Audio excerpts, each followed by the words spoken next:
Hey guys, Luke back on Sean's channel. Today I'm very excited to bring you guys a new variant of Spright. This is my take on Adventure Spright. I'm a very big fan of the Spright archetype. I think it's a very fun deck to play and learn. It's a very easy one to kind of get your grasp on, so I think it's definitely great for beginners and stuff like that. This variant is a little bit different because rather than with my old builds, I was running multiple copies of Crossed Out Designator along with hand traps that could really cripple Spright.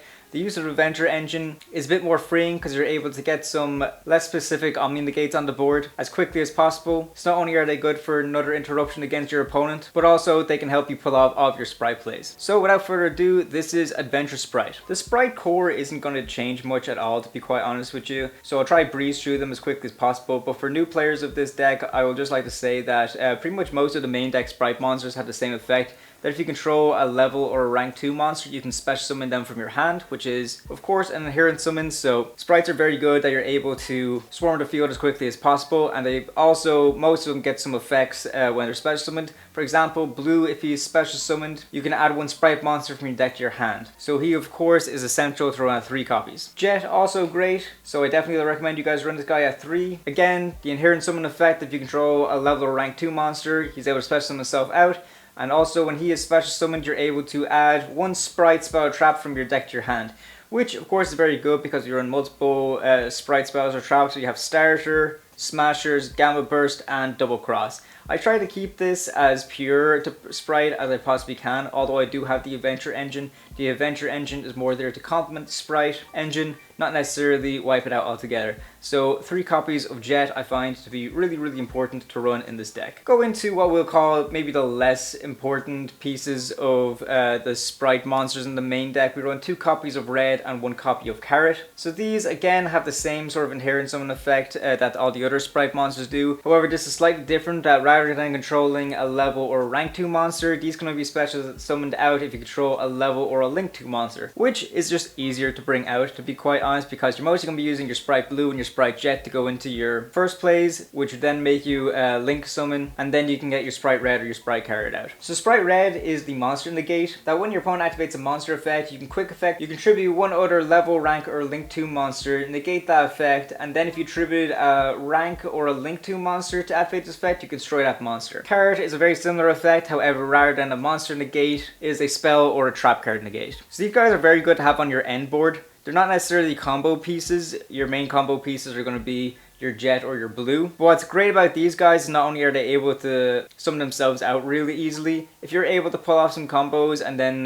Jet's able to search you Starter, you're able to use Starter to bring out your Red or your Carrot to make them part of your end board, which I find to just be really good. So 2 copies of Red and 1 copy of Carrot. That's pretty much all you need in terms of Spright monsters in your main deck. 3 copies of Nimble Beaver. This is absolutely essential. You definitely be running your Nimble package if you're going to be playing Spright. That Nimble package includes 3 copies of Nimble Beaver and 2 copies of your Nimble Angler. So Nimble Beaver, when he's normal summoned, you're able to special summon 1 level 3 or lower Nimble monster from your deck or graveyard onto the field. Of course, being either another Nimble Beaver or a Nimble Angler, which is fairly good. Nimble Beaver is a very good normal summon. However, I will warn you guys that with the Adventure Engine, the main drawback of the Adventure Engine is the fact that if you pull it off, your normal summon monster can't activate that normal summon effect. So the addition of the Adventure Engine may neuter Nimble Beaver's normal summon and also neuters the 1 card normal summon of Swap Frog, but still that's a sacrifice I'm willing to make in order to get an Omni Negate onto the field as quickly as possible. So I do think it's quite worth it, but nevertheless it's still very important to run 3 copies of Nimble Beaver and 2 copies of Angler. Angler of course is very important because if this card is sent from the hand or deck to the graveyard, you can special summon up to 2 level 3 or lower Nimble monsters from your deck except Nimble Angler. If you guys watch my how to play Spright video, you will know how essential it is to have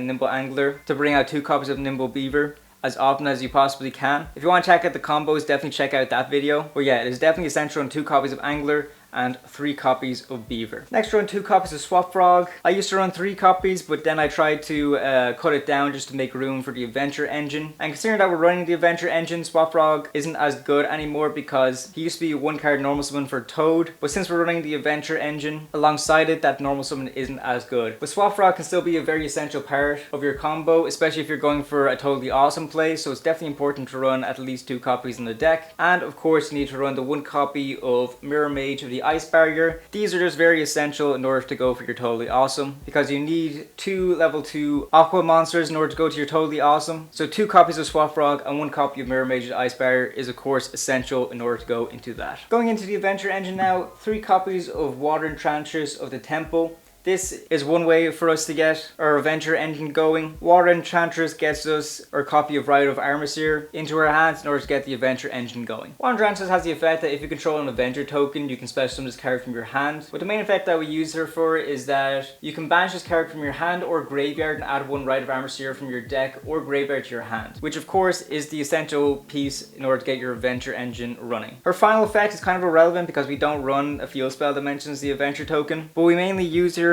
effect to search out Rite of Aramesir just because we want to get access to the Adventure Engine as quickly as possible. The main thing you want to do in this deck is bring out the Adventure Engine as quickly as possible, use it to set up a negate so that you're able to freely go through with all of your Spright plays and end on a powerful end board that was either built because you were able to protect yourself from hand traps with the Adventure Engine, or even better again, you end with a very good Spright board that also has the negates that the Adventure Engine is able to offer also. So 3 copies of Water Enchantress of the Temple I find to be very, very essential. And of course, 1 copy of the Wandering Gryphon Rider. Wandering Gryphon Rider has the effect that during the main phase, if you control no monsters or you control an Adventure token, you're able to quick effect special summon this card from your hand. He is the main negate of the Adventure Engine, and you'll find out why now. It's when a card or effect is activated while you control an Adventure token. Quick effect, you can shuffle this card into the deck, and if you do, negate the activation, and then if you do that, you can destroy that card. And considering how the Adventure Engine works, where you're able to use Rite of Aramesir to special summon out a token, and then put Fateful Adventure in your spell and trap card zone, that Fateful Adventure in your spell and trap card zone is able to search you out your Wandering Gryphon Rider for the cost of a discard. So it's a very linear way of getting your negate as quickly as possible. Not only is this good, I keep stressing how good it is because you're able to use it to stop yourself from getting hand trapped, but also if your opponent is seeing that you're playing the Adventure Engine, they might strategically use some of their hand traps to try and stop the Adventure Engine rather than trying to stop and your Spright plays. So it pretty much just serves this deck as a way of getting your opponent to use up some of their hand traps without leaving you completely low on resources. So 1 copy of Wandering Gryphon Rider is all you need in the deck. If you do run 2 of them, he can be a bit bricky, so I definitely think it's more worth it just running that 1. Then rounding off the monsters, 3 copies of Ash Blossom. It is just the most universal hand trap. We have a few different hand traps on the sides, so you're able to side this out depending on what the matchup is, but Ash Blossom is fairly universal, so I main deck her in this build. Going into the spells now, 3 copies of Spright Starter. This is a fantastic starter, it literally has it in the name. You're able to special summon 1 Spright monster from your deck, but lose life points equal to its original attack. And also for the rest of this turn after this card resolves, you cannot special summon monsters except for level, rank, and link 2 monsters. So this is a great card, but if you have Rite of Aramesir and Spright Starter in your opening hand, you definitely need to use your Rite of Aramesir first, just because Starter locks you into all your Spright plays. Spright Starter is not just good at getting your plays going by bringing out either your blue or your jet and using them as rank or link fodder to go for your better plays, but also you're able to search Starter off of your jet, which means that if you build up a pretty good board and still have Starter in your hand, you're able to use Starter to bring out either your Carrot or your Red that can easily serve as another negate for your end board. So 3 copies of Starter is of course very essential. You also run a copy of Spright Smashers and a copy of Spright Gamma Burst. Spright Gamma Burst is pretty good. I have a very easy combo that you can do if you check out the Spright combo guide in the channel. You can see how you're able to deal like 10,000 damage by using Spright Gamma Burst, so I definitely think it's essential to run. Spright Gamma Burst is a quick play spell that reads, all level, rank, and link 2 monsters currently on the field gain 1400 attack defense until the end of this turn. Which is great, but also has another effect that during your main phase you can banish this card from the graveyard and target 1 level, rank, or link 2 monster you control. It gains 1400 attack until the end of your opponent's turn, but you can only use 1 Spright Gamma Burst effect per turn and only once that turn. So this is just a very easy attack stat boost that I think is very important to run in the deck. So definitely 1 copy of Gamma Burst. Spright Smashers I keep going back and forth on. To be quite honest, I know it is a good card, but it just takes so many resources in order to get the thing to actually work. Because you need to banish 1 Spright card from your hand or graveyard to activate the effect. So you can banish 1 level, rank, or link 2 monster you control and 1 card your opponent controls. Yes, it's fantastic to have a non-targeting banish that can really get over a lot of monsters that are protected by destruction and targeting and stuff like that, but we are banishing 2 of our cards in order to get rid of 1, so it can be a bit of a bad payoff, but in the right situation it can definitely be really good. But you never know, I say probably like 9 times out of 10 you might even end up siding this card out. 1 copy of Freezing Chains to the Ice Barrier. This is an essential part of your combo piece in order to get Mage out of the graveyard to go for your Toadally Awesome. If you guys want to check out that combo, check out the How to Play Spright video. Going to go into the Adventure engine now. 3 copies of Rite of Aramesir. This is an essential to run 3 copies if you want to play the Adventure Spright deck. It has the effect that if you control no adventure token, you can special summon 1 adventure token onto the field, and if you do not control Fateful Adventure, you can place it face up in your spell and trap card zone from your deck. You cannot activate the effects of monsters on the field this turn. You activate this card except for special summon monsters. So again, as I say, the only downside of this package is that your normal summon monster can activate its effects. So you can't use the Adventure engine and normal summon Swap Frog thinking you're able to go for your Totally Awesome. That's just not how it works. You need to use this Adventure package in order to set yourself up that you're able to play your Spright plays uninterrupted. So of course, if you're playing Rite of Aramesir, you of course need to play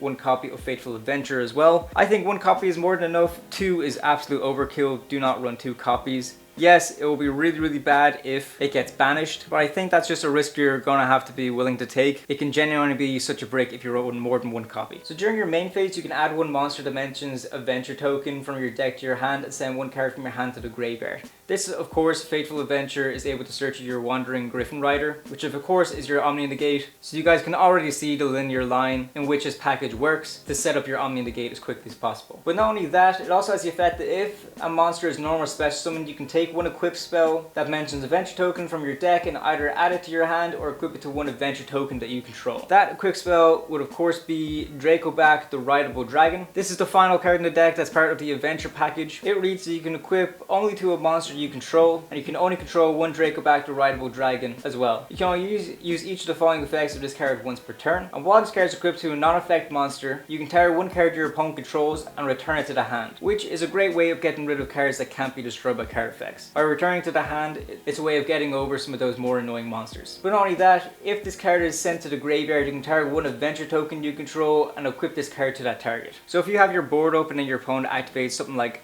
Harvey's Feather Duster or something like that, Dracoback the Rideable Dragon will go to the graveyard, but since it was sent there, you're able to just re-equip it back to your adventure token, but again, you can only use that once per turn. But another good thing I should note here as well is that Fateful Adventure also has the effect that once per turn, the first time a monster you control equipped with an equip spell will be destroyed in battle, it is not destroyed. So that's just another great way that this package is able to protect itself too. I think the Adventure engine is a fun one that you can experiment with. Granted, it's not my favorite way to play this deck. I still think it's a fun and interesting concept that you guys might like as well, so I'm just sharing it with you now. The final spell card of the deck is Call by the Grave. We are a combo deck, we don't want to get interrupted. The Adventure package is a good way to stop us from getting interrupted, but in case we need something just a little bit more, Call by the Grave is also great for that. Going into the traps now, Spright Double Cross. This is a card that you're able to search off your Spright Jet. It has a lot of versatility to this card. You can target 1 monster on the field or in either graveyard, then activate 1 of these appropriate effects. Either attach a targeted monster to a rank 2 monster you control as material, or you can place a targeted monster your opponent controls in your zone to a link 2 monster points to and take control of it, or special summon the targeted monster from either graveyard to a zone your link 2 monster points to. So Spright Double Cross I mostly use to either take control of a monster if it's during my turn, so I'm able to utilize that monster for attack damage and stuff like that, or if I'm using this as an interruption during my opponent's turn, I use it to steal a monster as material just so my opponent won't be able to get that monster back. So 1 copy of Double Cross is important. Then finally rounding us off, 3 copies of Imperm, great hand trap. If you guys want to side this out, we do have a side deck, but I think Imperm is too universal to not main deck, so 3 copies of it is very important. Going on to the extra deck now, 2 copies of Gigantic Spright. Gigantic Spright is a very essential card to run this deck, but only 2 is more than enough. He's great for extending your combos, but also he can be a lethal attacker to have on the field as well, because you can also XZ summon this card by treating a link 2 monster you control as a level 2 monster, which is great because when you do that, his attack becomes double. doubled. That's not only necessarily for that reason, his attack also gets doubled if you have a Fusion Synchro, XZ, or any Link monster attached to him as material. Hence, that's another reason why Spright Double Cross is a very good card to run this deck. Gigantic Spright has the effect that during your main phase, you can attach one material from a monster you control, and if you do, you can special summon one level 2 monster from your deck, and also neither player can special summon monsters for the rest of the turn except for level, rank, or link 2 monsters. A few things to note here, with Gigantic Spright, since it doesn't detach for cost, Gigantic Spright gets Ghost Ogred, it goes straight to the graveyard, and since it wasn't able to detach, it can't fulfill the full effect needed to special summon that monster if he was going to be detaching it from himself. So of course with the old build, I ran Ghost Ogre in the main deck and a few copies of Cries Out Designator because I really didn't want to get Gigantic Spright interrupted by this play. Henceforth, the Adventure Engine is really good at protecting this, because if your opponent is waiting for the exact moment to Ghost Ogre Gigantic Spright, the Adventure Engine can come in really handy to stop that from happening. But not only that, since it locks both players into special summoning only level, rank, or link 2 monsters, if you're able to successfully get Gigantic Spright to pop off, that blocks your opponent out of special summoning monsters too that aren't level, rank, or link 2 monsters. So this shuts off your opponent's Bestials and Nibiru's as well. So Gigantic Spright is a very nice safety net for that. I definitely recommend you guys run 2 copies in the deck. 1 copy of Toadally Awesome. You guys already know what Toad does. This is an absolutely insane Omni-Negate. It specifically needs 2 level 2 Aqua monsters in order to go into him, but we have our Swap Frog and our Mirror Mage, so we were able to go into him with absolute ease. Definitely run 1 copy of Toadally Awesome in the deck. I also like to run 1 copy of number 65, Djinn Buster. He needs 2 level 2 Dharc monsters specifically, but considering that we have Blue and Jet, we're able to easily go into him using those guys. He just has a nice little monster effect negate, which I find to be pretty good. And also, if we're going for time as well, that monster effect negate's able to also inflict 500 damage to your opponent too. So Djinn Buster is not only good for being a monster negate, but also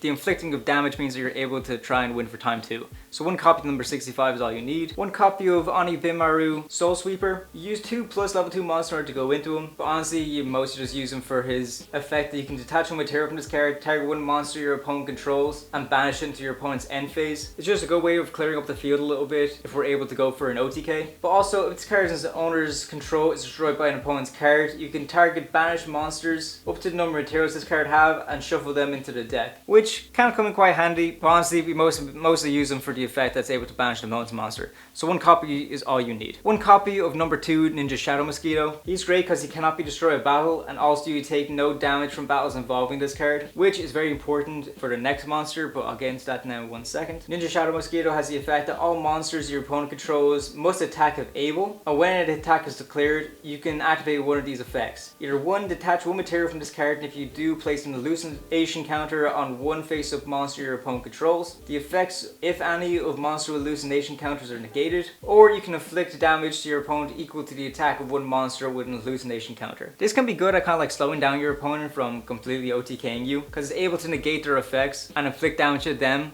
instead. But honestly, I mostly used him because considering he's not able to be destroyed in battle, and also you take no battle damage from attacks involving him, he's a great monster to go into your Divine Arsenal AA-ZEUS. And anyone who plays XYZ monsters just knows how fantastic Zeus is. He's just a board wipe for the cost of detaching 2 materials, and he's not even once per chain. So if we're able to get a good load of material onto number 2 Ninja Shadow Mosquito, we're well on the way of building up into our Zeus. Because you're able to easily bring out a Zeus by overlaying it onto an XZ monster if an XZ monster battled this turn. And considering that a Ninja Shadow Mosquito won't be sent to the graveyard after its battle, makes it great fodder for Zeus. But please keep in mind that Spright Starter and Gigantic Spright lock you into level, rank, and link 2 monsters, so if you use either one of their effects this turn, you can't go into Zeus. But he is also pretty good backup, so I like to have them in the deck anyways. 2 copies of Spright Sprint. Sprint is an essential combo piece. You need 2 monsters including a level, rank, or link 2 monster to go into him, and when he is link summoned, you're able to send 1 level 2 monster from your deck to the graveyard immediately, and that monster more times than not is going to be your Nimble Angler, because as you guys already know, if Nimble Angler is sent to the graveyard, you're able to special summon 2 copies of Nimble Beaver out onto the field, meaning that you're able to go for some XYZ plays. So Spright Sprint is very good for that. Most of the time, Spright Sprint is the first extra deck monster you go into, then you send Angler, Angler bring out your 2 Beavers, and then Beavers you're able to go into your Gigantic Spright, and the possibilities are endless from there. But not only that, Spright Sprint also works as an interruption, because if a monster is special summoned onto the field, you can detach one material from an XZ monster that you control, then target one monster in the field and return to the hand. Those are 2 very great powerful effects, which is why I think it's important to run Sprint at 2 copies. Speaking of powerful Link 2 monsters, 1 copy of IP Masquerena, 1 copy of SP Little Knight. Honestly, the amount of powerful Link 2 monsters that are in the game will never not get out of hand, and IP and SP are no exception to this rule. You guys probably already know what all the effects are of both of these guys. IP,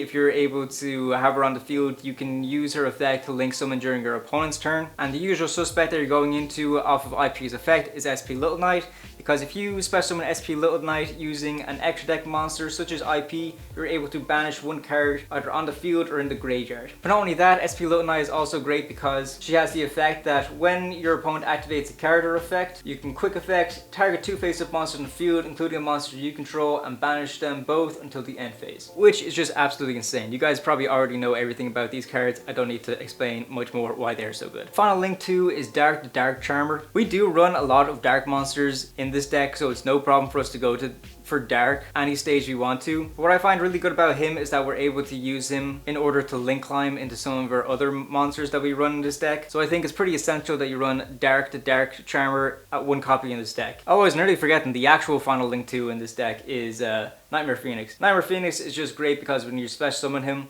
you're able to discard a card and pop 1 spell or trap card in the field. This deck does not have a lot of spell and trap card removal, so Knightmare Phoenix I find is an essential one to run in this deck. So 1 copy of her. 1 copy of Knightmare Unicorn. Before SP Little Knight, Unicorn was the card that most people use IP in order to go into. When you special summon Unicorn, you're able to discard 1 card, target 1 card in the field, and return it into the deck, which is just great at getting rid of some problematic cards, so I think he's definitely worth the run. And then the final card in this deck is Accesscode Talker. We don't usually go into Accesscode Talker, but in the off chance that we have to, it can come in very, very handy. You just never know if your opponent is playing a deck that relies on massive guys. Our sprites are pretty small and pretty weak, so we need an absolute powerhouse of a beater in order to combat those guys. So I definitely think Accesscode Talker is worth the run at 1 copy to round off the extra deck. Going into the side deck now, 1 copy of Volcanic Scattershot. This is a staple for all Spright side decks. It makes you win in time. For those of you who don't know, Spright Sprint is able to dump any level 2 monster from the deck to the graveyard. So what you're able to do is, if you're getting very, very close for time, you're able to use Sprint in order to send Scattershot, and when Scattershot sends to the graveyard, you're able to inflict 500 damage to your opponent. Some people might call it a scummy way to win, but a win is a win at the end of the day. So Scattershot is essential to run 1 copy in the side deck. We also run 2 copies of Gameciel, the Sea Turtle Kaiju. I just like running Kaijus in pretty much all my side decks just because you never know what you're going to be going up against. Cards like Pearly Noir and Dragoon can be almost impossible for us to out. So having a Kaiju in the side deck is a very essential card in order to combat those problematic monsters, so I definitely recommend running them at 2. I run 3 copies of Droll and Lockbird. Honestly, Droll and Lockbird is just an insane card. It's a crazy good floodgate to your opponent, especially if you're playing a combo deck, which, you know, a lot of the decks in the meta right now are combo decks. So I definitely think Droll deserves its spot in the side. We run 3 copies of Cosmic Cyclone. You know, just back row decks and decks that can recycle their resources very easily can be quite problematic, so Cosmic Cyclone is a very good way at banishing spells and trap cards at the cost of just 1000 life points, so I definitely recommend running it in the side. And then finally, the classic, what I usually play in pretty much most of my side decks, is I like to run 3 copies of Dark Ruler No More and 3 copies of Evenly Matched. What makes this so great is the fact that Dark Ruler No More is a spell speed 4, so your opponent isn't able to respond to it with monster effects. So if you're able to use Dark Ruler No More and negate all their monsters on the field, they're not as well equipped to deal with your Evenly Matched. So those are the last cards that I like to run to round off the side deck. So that does it for the deck. Please let me know what you guys think. I'm really happy with this deck turned out. I think it's a fun way to play Spright. May not be the most unique or necessarily the strongest, but if you're still like learning the adventure engine, I think this is a nice pairing that you should use in order to get used to both sides of the deck. So I definitely recommend you guys try it out. If you guys like to build this deck, we have affiliate links in the description below, so if you guys use that, you will directly be supporting the channel, which helps myself and Sean make all these videos. But also, other ways to support the channel is by just liking the video, subscribing, and leaving a comment. It really helps us out. And also, if you like, please consider becoming a member of the channel. It really helps us out, and we'd like to give a special shout out to our first member of the channel, Kieran Thompson. Thank you so much for deciding to becoming a member. We really appreciate your support. You really help motivate me and Sean to keep bringing you guys these videos, so thank you so much for that. But that's about it for now. Let me know how you guys get on with this deck, and we'll see you next time. Thanks for watching.